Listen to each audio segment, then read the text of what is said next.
Sekitar 50 atau 60 boneka beruang diletakkan di atas tempat tidur. Seorang inspektur pernah menunjukkan kepada kami sebuah kartu yang disimpan di dalam laci. Di dalamnya terdapat foto semua boneka tersebut yang tersusun rapi di atas ranjang. Kartu itu dilaminasi karena jika para petugas kebersihan tidak mengembalikan boneka-boneka itu persis seperti urutan aslinya, ia akan marah besar, berteriak, dan melontarkan kata-kata kasar secara verbal. Bayangkan situasinya. Anda sedang berada di kamar tidur Pangeran Andrew di Istana Buckingham. Anda adalah staf istana yang sedang melakukan pemeriksaan rutin. Begitu masuk ke dalam ruangan, Anda langsung terdiam. Ada 72 boneka beruang.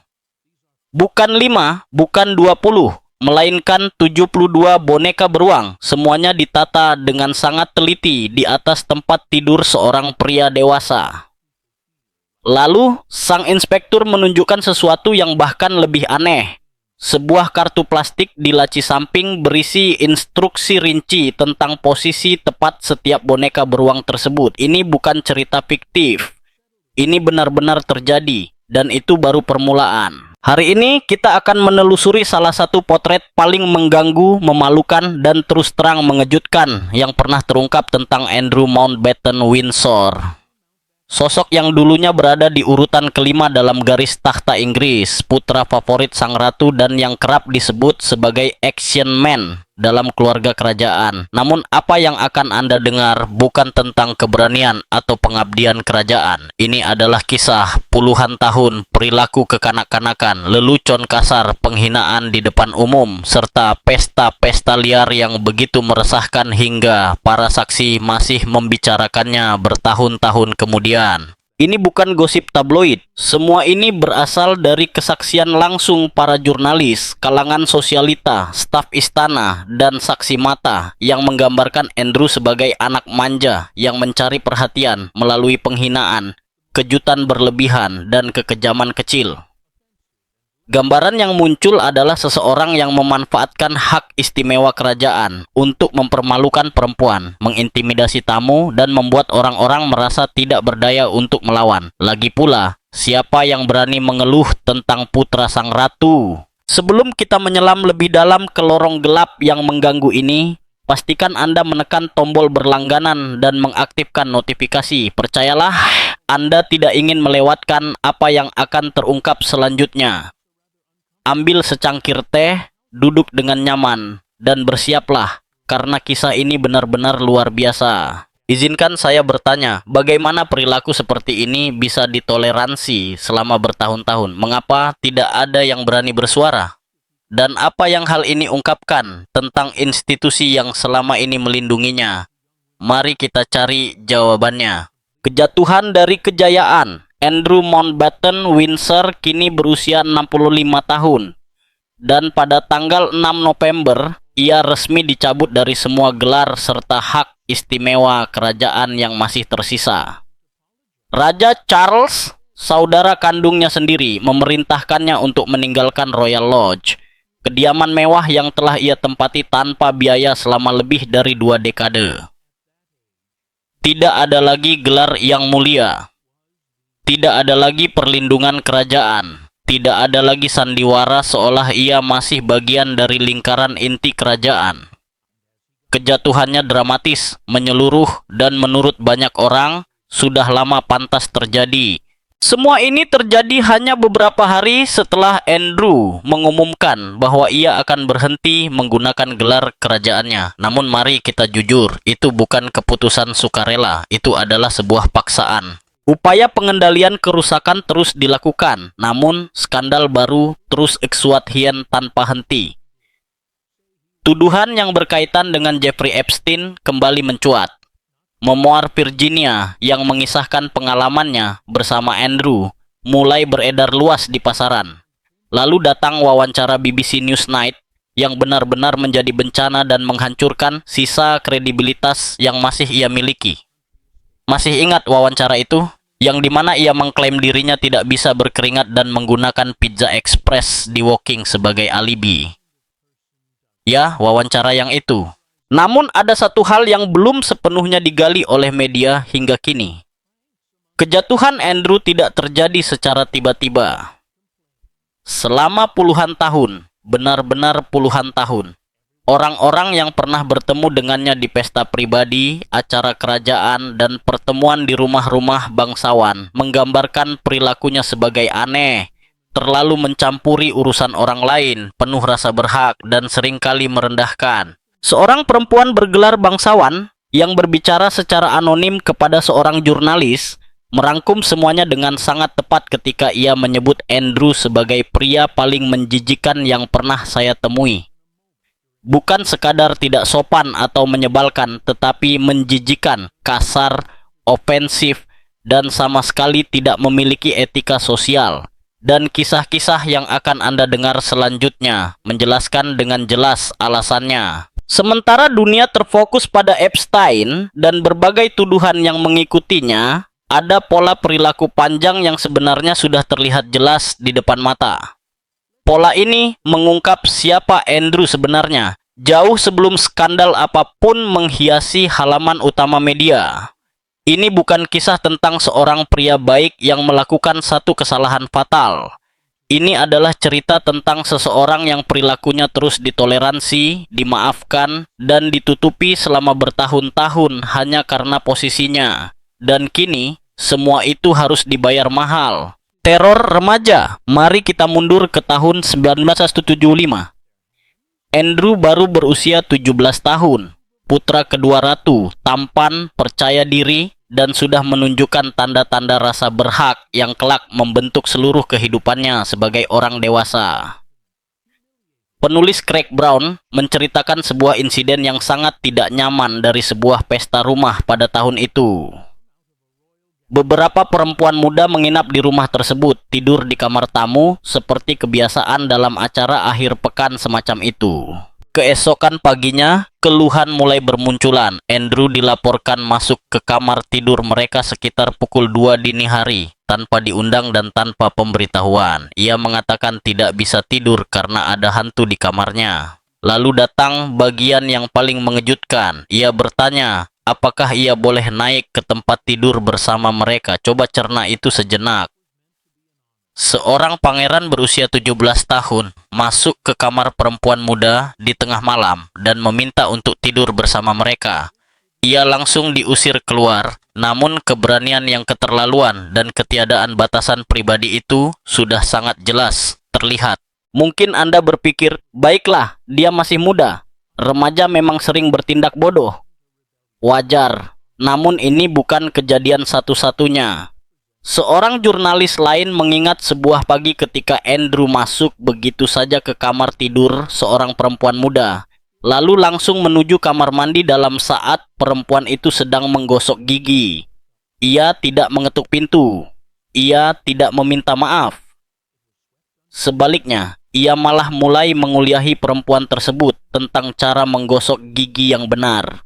Seorang pangeran remaja yang menerobos ruang pribadi seseorang hanya untuk memberi ceramah soal kebersihan mulut. Itu bukan sikap menawan, itu bukan kelakar, itu adalah bentuk rasa berhak yang mengganggu. Seseorang yang benar-benar percaya bahwa batasan pribadi tidak berlaku untuk dirinya. Dan yang paling mengkhawatirkan, bahkan pada usia semuda itu, tidak ada yang menghentikannya, tidak ada yang mengatakan bahwa perilaku itu tidak pantas, tidak ada yang menetapkan batasan karena ia adalah putra sang ratu.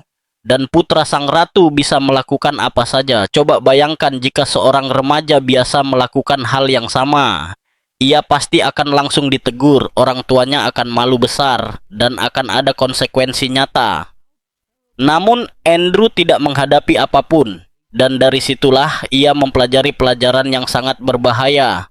Aku bisa lolos dari segalanya. Seiring bertambahnya usia, perilakunya tidak membaik, justru semakin parah. Perempuan sebagai hiburan. Sikap Andrew terhadap perempuan tampaknya mengikuti pola yang sama sepanjang hidup dewasanya. Para saksi mengatakan bahwa ia sering bertindak seolah-olah para tamu perempuan hanya ada untuk menghiburnya. Bukan sebagai individu setara, bukan sebagai manusia, melainkan sebagai alat dalam permainan atau lelucon apapun yang ia pilih. Izinkan saya memberi satu contoh yang dengan sempurna mencerminkan pola pikir ini. Di sebuah pesta, Andrew mengatakan kepada seorang perempuan bahwa sepiring pate di atas meja berbau tidak sedap. Secara alami, perempuan itu membungkuk untuk menciumnya. Karena siapa yang tidak akan mempercayai putra sang ratu? Dan tepat pada saat itulah Andrew. Ia mendorong wajah perempuan itu langsung ke dalam hidangan tersebut. Para tamu pesta mengatakan Andrew tertawa terbahak-bahak sementara perempuan itu duduk terpaku, tubuh dan wajahnya berlumuran makanan, dipermalukan di depan semua orang. Itu bukan lelucon, bukan pula kecerdikan, itu murni kekejaman. Dan ceritanya tidak berhenti di situ. Seorang perempuan lain menceritakan bagaimana ia terbangun oleh suara tawa bodoh yang bergema di lorong. Saat membuka mata, ia mendapati Pangeran Andrew berdiri di ambang pintu kamarnya, memegang alat pemadam kebakaran yang diarahkan tepat ke wajahnya.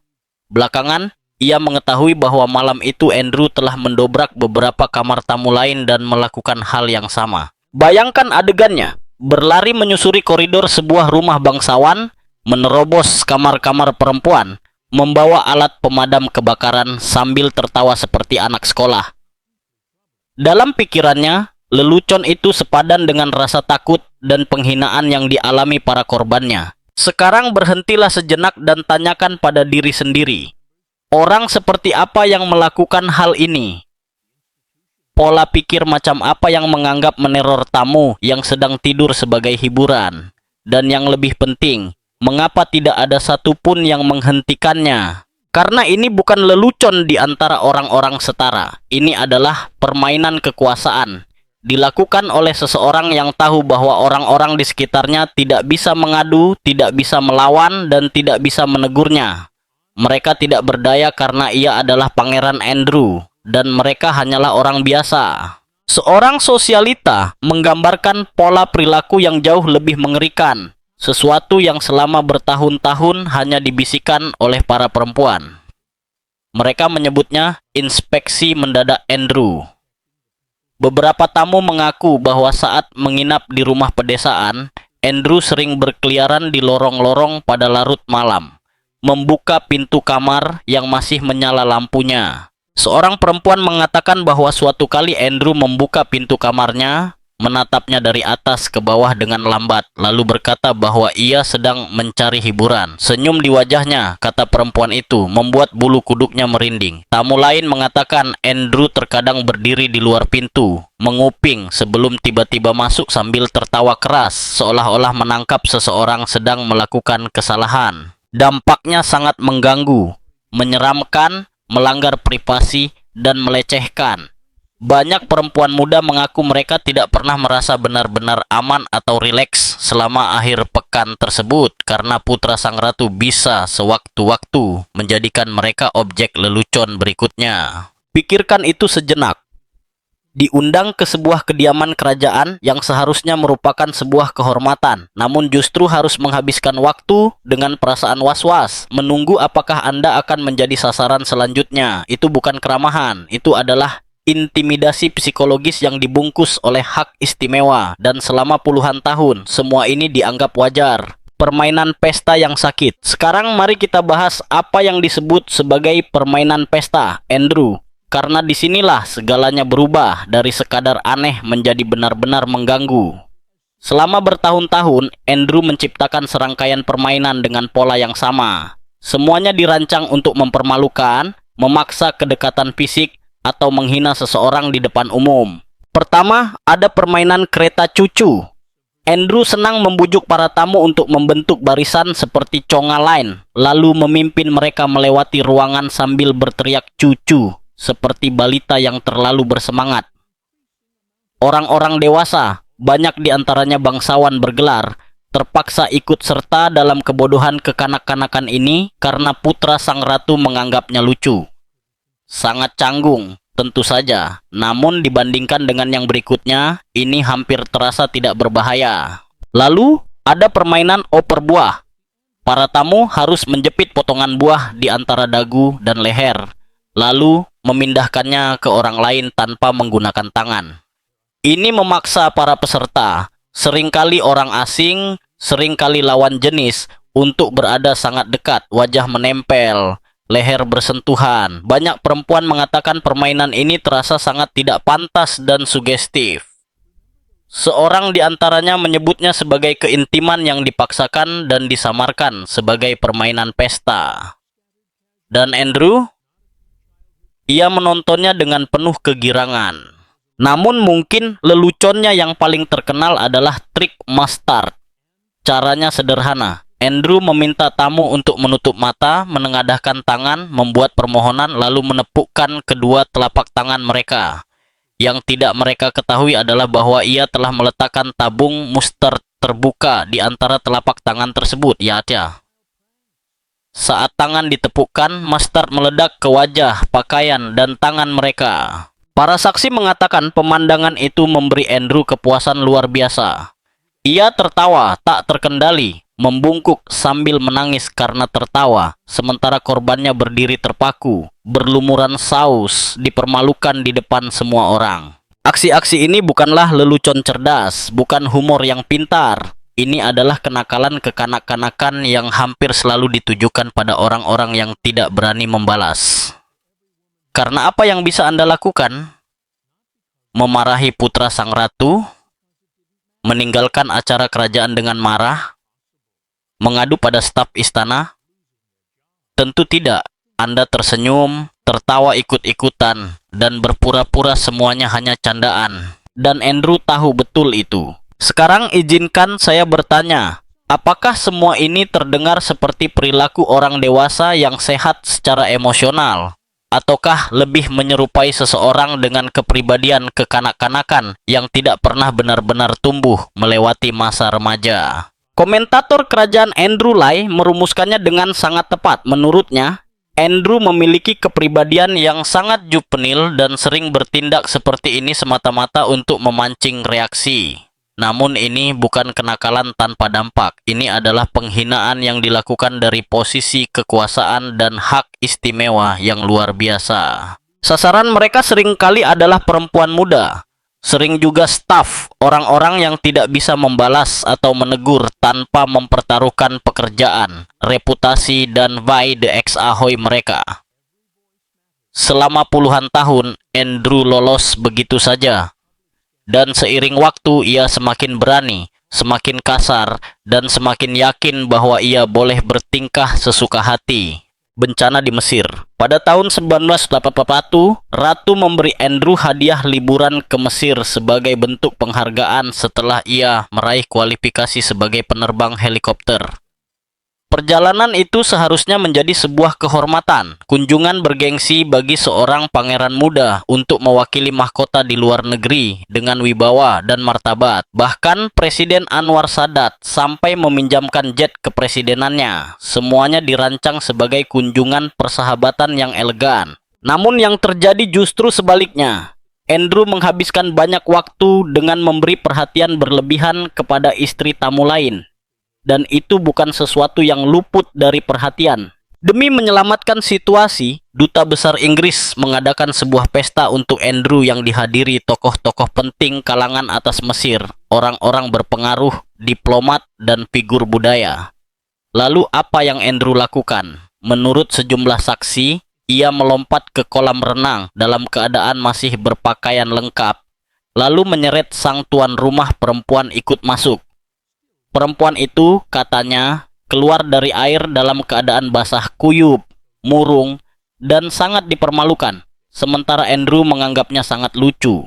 Ini bukan ulah remaja nakal yang sedang liburan. Ini adalah seorang anggota kerajaan yang sedang menjalankan kunjungan resmi mewakili mahkota, tetapi memperlakukannya seperti pesta liburan musim semi yang liar.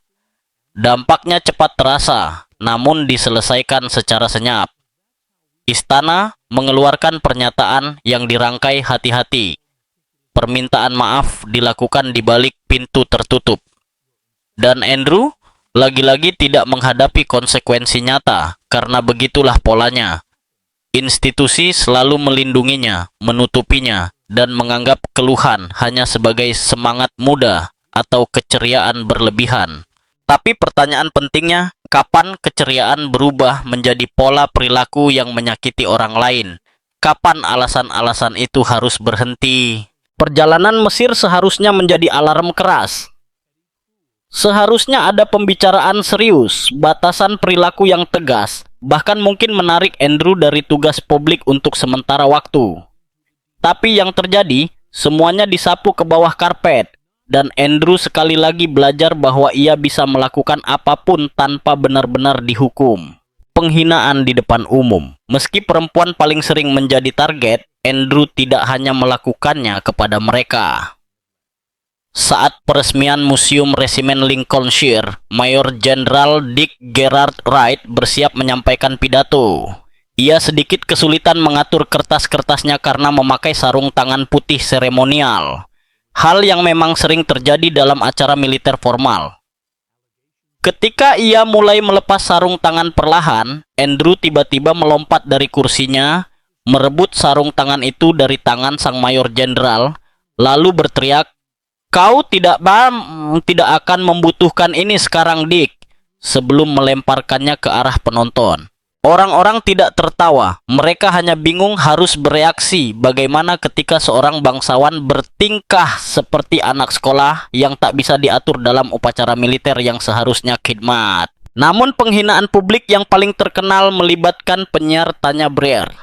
Pada tahun 1942, Andrew diduga mendekatinya dari belakang di sebuah acara sosial, lalu membuka resleting gaunnya. Saya ulangi.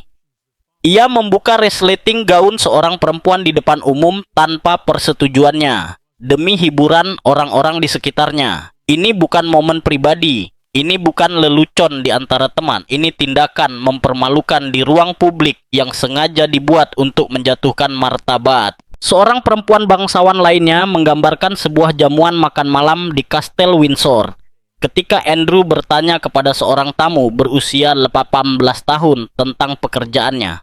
Saat gadis itu menjawab bahwa ia seorang sekretaris, Andrew mengejek dengan suara keras dan mengumumkan kepada seluruh meja, "Betapa tidak menariknya, itu saja yang bisa kamu lakukan." Bayangkan, usia 18 tahun diundang makan malam di Kastel Windsor, mungkin salah satu momen terbesar dalam hidup muda seseorang, lalu dipermalukan di depan semua orang oleh putra sang ratu. Teman-teman dan kenalan mengatakan Andrew adalah orang yang mengerikan untuk duduk di sebelahnya saat makan malam karena humornya sering jorok, kasar, dan berkutat pada hal-hal rendahan, seringkali soal pakaian dalam perempuan. Jelas bukan perilaku yang diharapkan dari anak seorang raja. Tapi begitulah Andrew. Kasar, kekanak-kanakan, penuh rasa berhak, dan sangat yakin posisinya akan selalu melindunginya dari konsekuensi. Koneksi dengan Ghislaine. Sekarang kita harus membahas gajah di ruangan, Ghislaine Maxwell. Karena perilaku pesta Andrew tidak hanya terjadi di lingkungan aristokrat Inggris yang kaku, ia juga merembet ke lingkaran yang jauh lebih gelap. Ketika Andrew ditanya soal pernah mengadakan pesta untuk Ghislaine Maxwell, jawabannya sangat mengungkap. Ia awalnya berkata tidak, menolak mentah-mentah. Lalu setelah jeda, ia menambahkan, "Itu akhir pekan berburu yang biasa." Keraguan dan koreksi itu terasa bermakna, karena Andrew tidak sekadar mengenal Ghislaine secara sepintas. Mereka berteman dekat selama bertahun-tahun. Ia kerap menjadi tamu di kediaman kerajaan. Ia hadir di pesta pribadi, akhir pekan berburu, dan berbagai pertemuan sosial tempat Andrew berada. Yang membuat hubungan ini semakin mengkhawatirkan adalah pola perilaku Andrew yang sama, melanggar batas, berkomentar tidak pantas, menjadikan perempuan sebagai hiburan, terus berulang di lingkungan di mana Ghislaine juga hadir. Sejumlah sumber bahkan menyebut bahwa email-email bocor yang menyingkap perilaku Andrew mungkin berasal dari Ghislaine sendiri, entah saat persidangannya atau melalui pihak-pihak yang berusaha meringankan hukumannya dengan menyerahkan informasi. Kebocoran itu disebut dilakukan secara terarah, penuh perhitungan, dan sangat efektif menghancurkan sisa reputasi Andrew yang masih ada. Tapi mari kita renungkan sejenak, jika Ghislaine Maxwell menyaksikan langsung perilaku Andrew, selama akhir pekan berburu dan pesta-pesta pribadi. Lalu apa yang bisa kita simpulkan tentang suasana yang tercipta di acara-acara tersebut? Jawabannya jelas. Lelucon kekanak-kanakan dan pelanggaran batas yang dilakukan Andrew tidak terjadi secara terpisah. Semua itu merupakan bagian dari budaya yang lebih luas, sebuah lingkungan di mana pria-pria berkuasa merasa berhak memperlakukan perempuan sebagai objek, sebagai hiburan, sebagai sesuatu yang bisa digunakan dan dibuang begitu saja. Budaya semacam ini menciptakan kondisi yang sangat ideal bagi terjadinya hal-hal yang jauh lebih buruk. Para pengamat kerajaan mencatat bahwa hampir setiap hari kini muncul skandal baru tentang Andrew. Email yang bocor, kesaksian baru, atau detail tambahan yang semakin menggelapkan gambaran tentang dirinya. Banyak yang percaya bahwa apa yang sudah terungkap sejauh ini belumlah yang terburuk.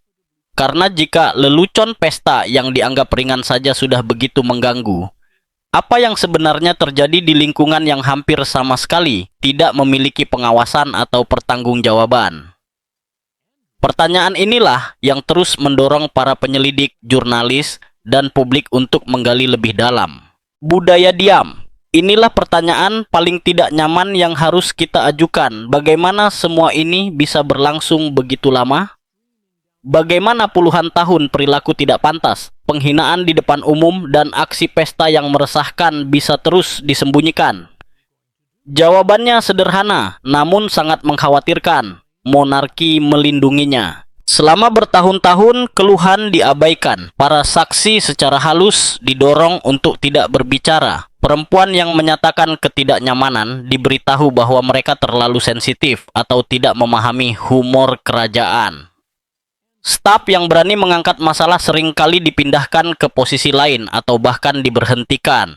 Institusi menutup barisan demi Andrew karena ia adalah putra kesayangan sang ratu. Melindungi reputasi keluarga berarti melindungi Andrew, apapun yang ia lakukan. Seorang mantan orang dalam istana merangkumnya dengan sangat tepat. Budaya yang ada bukanlah tentang pertanggungjawaban, melainkan tentang pengendalian. Bukan koreksi, bukan konsekuensi, hanya memastikan cerita itu tidak pernah keluar. Dan selama bertahun-tahun, strategi itu berhasil. Namun pikirkan dampaknya. Lingkungan seperti itu membuat Andrew merasa tak tersentuh. Ia benar-benar percaya bahwa ia bisa melakukan apa saja kepada siapa saja tanpa menghadapi akibat. Ia menjadi sosok yang dibentuk dan dimungkinkan oleh institusi yang seharusnya menjunjung kehormatan, martabat, dan pengabdian. Orang-orang yang menjadi korban pun memilih diam, karena siapa yang akan dipercaya jika berhadapan dengan seorang pangeran? Banyak dari target Andrew adalah perempuan muda, staf, orang-orang yang tidak bisa membalas tanpa mempertaruhkan seluruh karier dan posisi sosial mereka. Itu bukan hak istimewa, itu adalah penyalahgunaan kekuasaan, sesederhana itu. Dan semua itu dibiarkan berlangsung selama puluhan tahun karena istana lebih mementingkan citra dibandingkan pertanggungjawaban. Coba tanyakan pada diri sendiri, apa arti sebuah institusi jika melindungi perilaku satu orang dianggap lebih penting daripada melindungi mereka yang ia sakiti? Istana memiliki banyak kesempatan untuk campur tangan setelah insiden Mesir, setelah berbagai keluhan di pesta-pesta, setelah staf menyuarakan keprihatinan tentang perlakuannya terhadap perempuan. Namun setiap kali pilihan yang diambil sama, diam, melindungi, berpaling muka, dan Andrew menafsirkan keheningan itu sebagai izin untuk melanjutkan, izin untuk semakin parah, izin untuk percaya bahwa dirinya benar-benar kebal hukum. Tanda-tanda peringatan yang diabaikan. Jika kita melihat ke belakang sekarang, tanda-tandanya bukan hanya ada, mereka berteriak. Obsesi terhadap boneka beruang bukan sekadar keanehan, melainkan sinyal ketidakdewasaan emosional dan ketidakmampuan untuk tumbuh melampaui masa kanak-kanak. Pelanggaran batas bukanlah lelucon tak berbahaya, melainkan pola perilaku yang menunjukkan pengabaian total terhadap persetujuan dan otonomi pribadi. Penghinaan di depan umum bukan humor kerajaan, melainkan permainan kekuasaan untuk menegaskan dominasi dan kontrol. Aktivitas berkeliaran di lorong-lorong larut malam bukan kegelisahan polos. Itu adalah perilaku predator yang membuat perempuan merasa tidak aman di tempat yang seharusnya melindungi mereka. Setiap insiden, jika dilihat secara terpisah, mungkin masih bisa dimaafkan atau dijelaskan. Namun ketika semua itu disusun berurutan, ketika pola yang berlangsung selama puluhan tahun terlihat jelas, penyangkalan menjadi mustahil. Namun selama bertahun-tahun, orang tetap menyangkalnya. Mereka membuat alasan, mereka menertawakannya, mereka menyalahkan korban karena dianggap terlalu sensitif. Para penulis biografi kerajaan yang memuji jasa militer dan tugas-tugas resmi Andrew dengan rapi mengabaikan kisah-kisah berbisik tentang perilakunya di pesta. Media yang memiliki akses terhadap cerita-cerita ini memilih tidak menerbitkannya, baik karena takut tuntutan hukum maupun demi menjaga hubungan dengan istana. Dan tokoh-tokoh sosial yang menyaksikan langsung perilakunya memilih diam.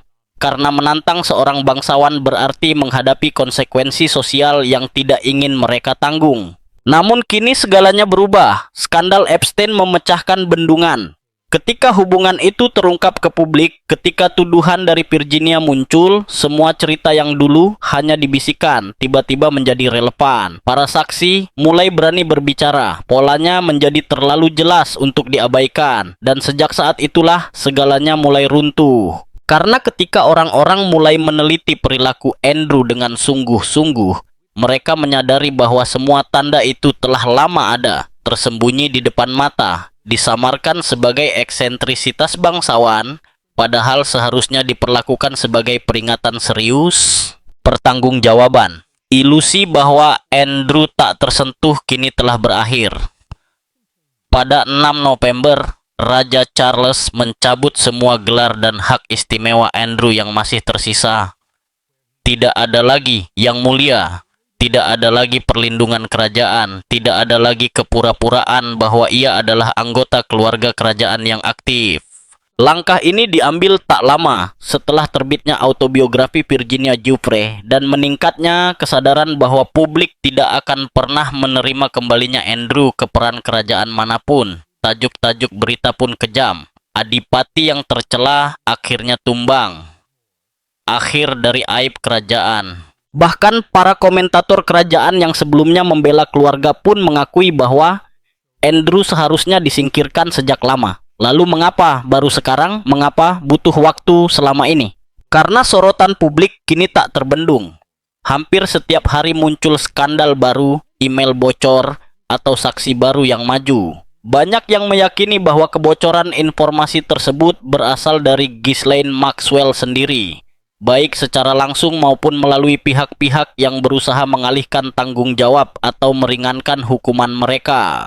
Untuk meringankan hukumannya, dan tiba-tiba istana tidak lagi mampu membendungnya. Dokumenter Netflix, wawancara, buku-buku, laporan jurnalisme investigatif, semuanya terus bermunculan. Setiap pengungkapan baru membuat perilaku Andrew semakin sulit dibela, semakin mustahil diabaikan, dan semakin tak masuk akal untuk dimaafkan. Namun inilah bagian yang paling membuat marah.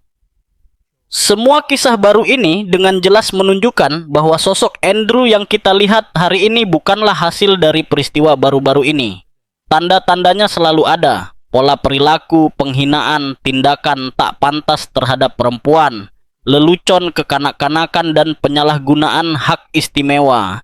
Semuanya sudah lama terlihat jelas, hanya saja selama puluhan tahun ditoleransi dan diberi pembenaran. Dan kini, akhirnya ada konsekuensi. Andrew Mountbatten Windsor tidak lagi menyandang gelar yang mulia. Ia tidak lagi memiliki gelar kerajaan apapun dan dalam waktu dekat bahkan tidak akan tinggal di Royal Lodge. Namun kisah-kisah ini mengungkap kebenaran yang lebih dalam dan tidak bisa kita abaikan. Selama puluhan tahun, Andrew berperilaku dengan cara yang merendahkan, mengecilkan, dan mempermalukan orang lain, seringkali perempuan, karena ia yakin tidak akan pernah dimintai pertanggungjawaban. Dan hampir sepanjang hidupnya, keyakinan itu terbukti benar. Boneka beruang ditinjau ulang. Ingat 72 boneka beruang yang disebutkan di awal? Mari kita kembali ke sana, karena itu bukan sekadar detail aneh. Itu adalah jendela menuju psikologi Andrew. Staf istana mengonfirmasi bahwa di tempat tidur Andrew terdapat tepat 72 boneka beruang. Bukan diletakkan sembarangan, bukan beberapa kenang-kenangan masa kecil, melainkan 72 boneka yang disusun dalam pola tertentu. Di laci samping tempat tidurnya, terdapat kartu berlaminasi berisi instruksi rinci tentang posisi setiap boneka. Ini adalah seorang pria dewasa, veteran militer, seorang ayah, seseorang yang pernah memegang tugas-tugas penting kerajaan. Namun ia memiliki kartu instruksi berlaminasi untuk koleksi boneka beruangnya. Para staf mengatakan hal itu terasa mengganggu. Bukan karena memiliki boneka beruang itu sendiri adalah hal yang salah. Banyak orang dewasa menyimpan benda sentimental dari masa kecil. Namun, ketelitian obsesif, kartu berlaminasi, dan tuntutan posisi yang sangat spesifik menunjuk pada sesuatu yang lebih dalam. Seorang pria yang tidak pernah benar-benar tumbuh dewasa, seseorang yang terjebak dalam kondisi remaja secara emosional. Dan itu selaras dengan semua yang telah kita ketahui tentang perilakunya. Lelucon, kekanak-kanakan, ketidakmampuan menghormati batasan, kebutuhan akan perhatian dengan cara apapun, serta permainan kejam yang dirancang untuk mempermalukan orang lain. Ini bukan tindakan orang dewasa yang matang. Ini adalah perilaku anak manja yang tidak pernah belajar empati, tanggung jawab, atau konsekuensi. Para psikolog yang menganalisis perilaku publik, Andrew dari kejauhan mencatat bahwa obsesi terhadap boneka beruang dikombinasikan dengan tingkah lakunya di pesta menunjukkan seseorang yang berusaha keras mempertahankan keadaan masa kanak-kanak abadi. Sebuah kondisi di mana aturan tidak berlaku, konsekuensi tidak ada, dan semua orang hadir semata-mata untuk hiburannya. Namun masa kanak-kanak pada akhirnya berakhir. Dan bagi Andrew, akhir itu datang dengan cara yang spektakuler dan di hadapan publik. Para korban yang tak pernah berbicara. Menjelang akhir penelusuran ini, ada satu hal penting yang harus diakui. Untuk setiap kisah yang kita dengar, kemungkinan ada puluhan kisah lain yang tidak pernah terungkap. Untuk setiap perempuan yang akhirnya berani berbicara bertahun-tahun kemudian, ada banyak lainnya yang memilih diam. Bukan karena mereka tidak terluka, bukan karena kejadian itu tidak berarti, melainkan karena berbicara melawan seseorang dengan kekuasaan sebesar itu terasa mustahil. Bayangkan staf muda yang menyaksikan perilakunya, namun tahu bahwa melapor berarti kehilangan pekerjaan. Bayangkan perempuan-perempuan di kalangan sosial yang dipermalukan di pesta, namun sadar bahwa mengeluh akan membuat mereka dikucilkan. Bayangkan para tamu di rumah-rumah pedesaan yang merasa tidak nyaman dengan inspeksi lorong larut malam, namun tidak tahu harus mengadu ke siapa. Orang-orang ini membawa pengalaman tersebut selama puluhan tahun. Sebagian mungkin menyalahkan diri sendiri, sebagian lain mungkin mengecilkan kejadian itu, meyakinkan diri bahwa semuanya tidak terlalu buruk. Namun trauma tidak bekerja seperti itu.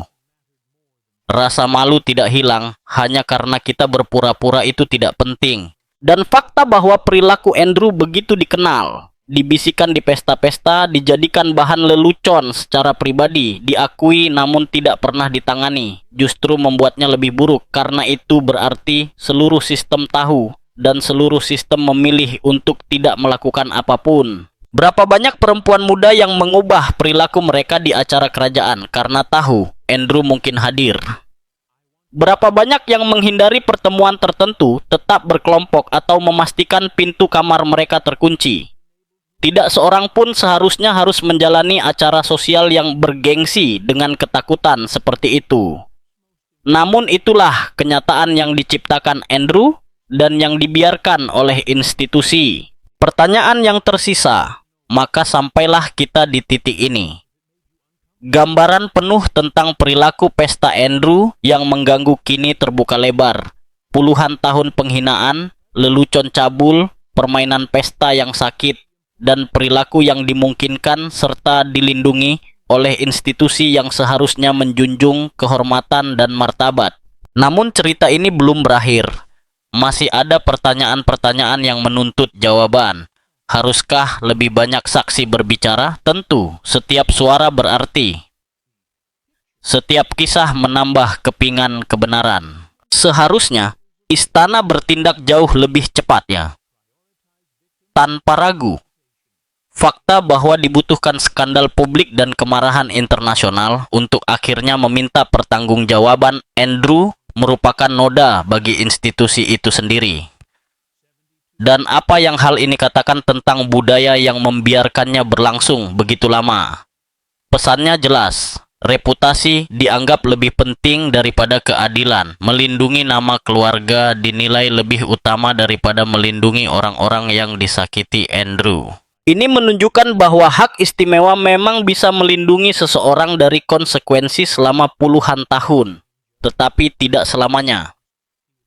Kejatuhan Andrew dari puncak kehormatan terasa seperti sebuah bentuk keadilan, namun bagi banyak korban, itu datang terlalu lambat dan terlalu sedikit. Penghinaan yang mereka alami, pelanggaran terhadap batas pribadi mereka, dan bertahun-tahun keheningan karena merasa tidak akan dipercaya. Semua itu tidak serta-merta hilang hanya karena Andrew kehilangan gelarnya. Namun ada satu hal yang memberi harapan. Kita akhirnya berani membicarakan semua ini. Para saksi mulai maju, jurnalis terus menyelidiki. Publik menuntut pertanggungjawaban karena selama puluhan tahun keheninganlah yang memungkinkan Andrew terus berbuat semena-mena, dan justru keberanian untuk berbicara bahkan bertahun-tahun kemudian yang akhirnya menjatuhkannya.